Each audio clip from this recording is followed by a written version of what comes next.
Bien, una vez dentro del proyecto, cada proyecto va a tener su tablero, que va a ser como privado, y el sistema automáticamente invita a las personas que nosotros hemos seleccionado aquí como líder y como equipo y como parte del equipo, pero podemos sumar más personas directamente desde aquí,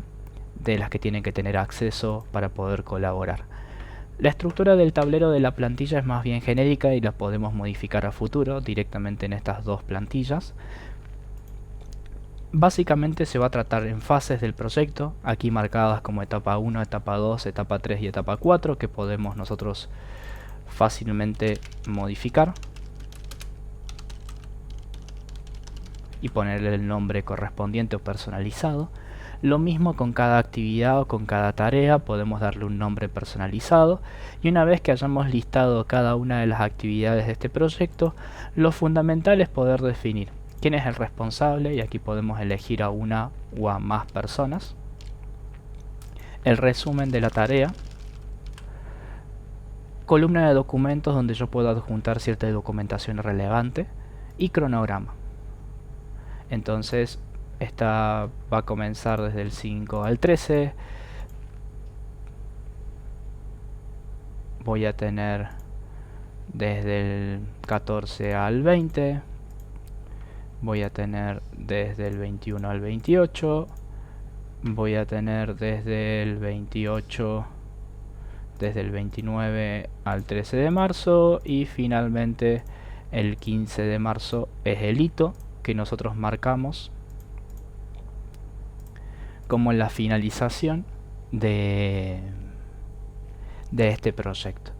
En la medida que nosotros vayamos actualizando el cronograma, el estado de la tarea se va a marcar en automático como planificado, y aquí es donde yo ya puedo empezar a gestionar tareas y puedo empezar a gestionar los estatus, comentarios, documentos y actualización del cronograma. Primer punto.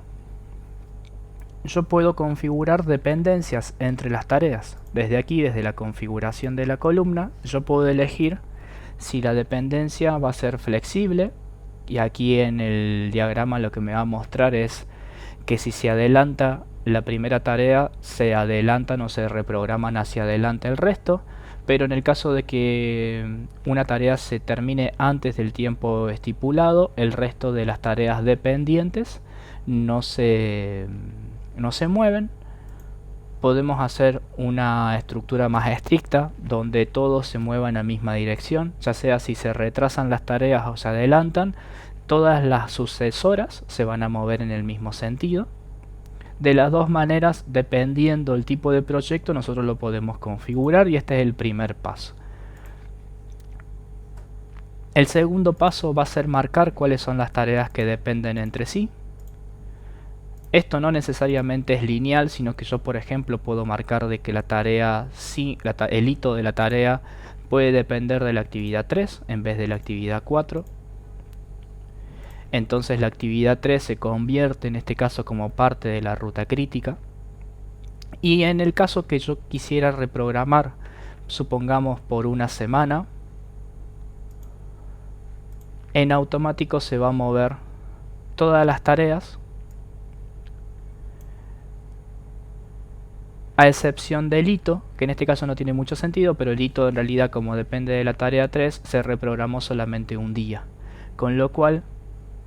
la actividad 4, que es la que depende de la actividad 3 con esta duración, también se reprogramó en el mismo sentido, y las dependencias básicamente nos ayudan a eso, a reordenar las tareas que tengamos actualizadas entre sí para no tener que reprogramar uno por uno.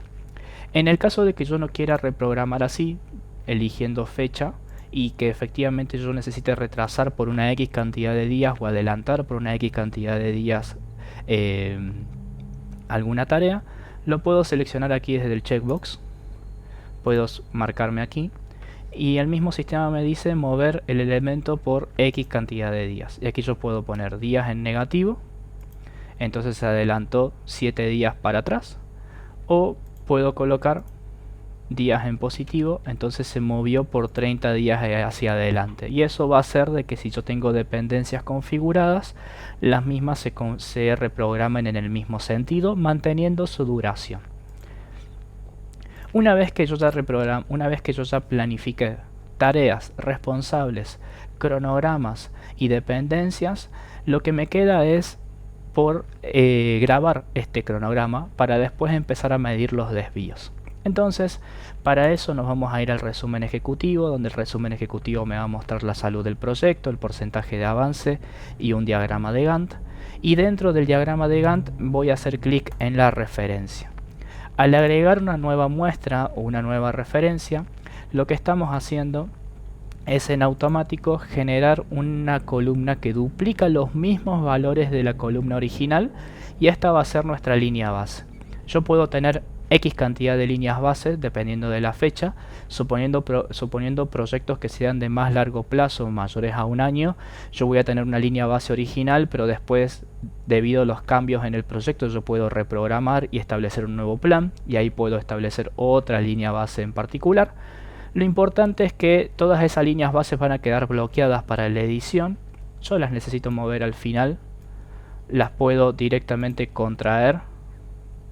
para que no se vean, pero en la medida que yo reprograme,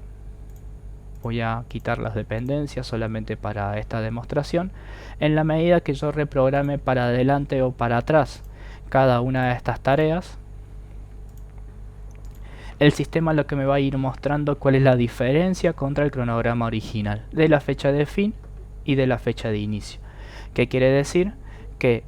en función a la fecha de inicio y a la fecha de fin, en esta tarea estábamos 14 días atrasados, en esta estábamos 4 días adelantados, y esto se puede ver de manera bien gráfica en nuestro diagrama de Gantt, donde puedo ver cuáles son las tareas que se cumplieron a tiempo, cuáles son las tareas que se retrasaron por algún motivo, y si ese retraso ocasionó algún retraso en otras tareas que eran dependientes. A partir de aquí yo puedo llevar la comunicación del proyecto directamente en los comentarios, o puedo trabajar aquí en todo lo que es asignado a mí, todo lo que requiere atención y todas las tareas a realizar este mes, como distintas pestañas que van a aparecer disponibles para todo proyecto.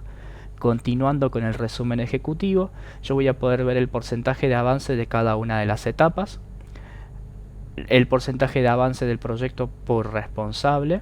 y la carga de trabajo de cada una de las personas. En este caso yo lo puedo medir en meses, lo puedo medir en semanas o lo puedo medir en días, para ver efectivamente si la carga de trabajo del proyecto está correctamente distribuida.